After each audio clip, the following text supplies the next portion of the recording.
Hi friends, welcome to my channel. Rammurthy గారు అనాథాశ్రమం దగ్గరికి వెళ్ళి అక్కడున్న పిల్లలకి చిన్న చిన్న వస్తువులు ఇచ్చి వాళ్ళతో ఆడుకుంటూ ఉంటారు. అప్పుడే అక్కడున్న వార్డెన్ రామ్మూర్తిని చూసి గిల్టీగా ఫీల్ అవుతూ ఉంటుంది. అప్పుడు అక్కడున్న అమ్మాయి ఏమైంది వార్డెన్ గారు అని అడుగుతూ బాధపడుతున్న వార్డెన్ కారణాన్ని అడుగుతూ ఉంటుంది. అప్పుడు నేను చాలా బాధపడుతున్నాను అని అంటుండగా ఎవరి విషయంలో అని అడుగుతుంటుంది ఆవిడ. చూసావా, అదిగో ఆయన గారి విషయంలో, ఆయన గారి కూతురు విషయంలో అని ఆ వార్డెన్ అంటూ ఉంటుంది. ఇక ఎందుకు మేడం అని అంటూ ఉండగా ఆవిడ గారి కూతురెవరో నాకు తెలుసు. అతను చాలా రోజుల నుండి తన కూతురి కోసం వెతుకుతున్నారు.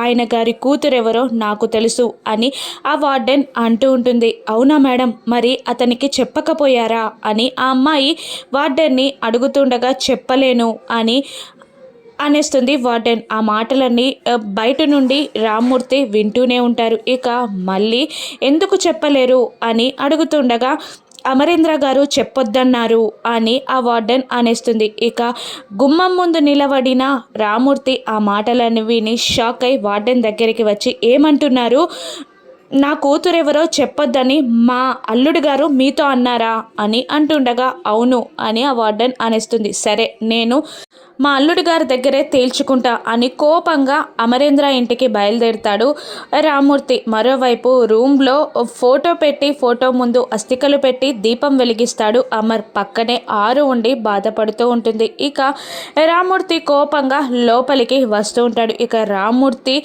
అమర్ని నిలదీస్తాడా?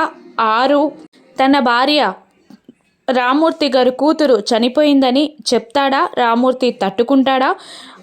ఆరు భాగ్య అక్క చెల్లెళ్ళని బయటపడనుందా? రాను ఎపిసోడ్స్లో చూద్దాం. Thank you for watching.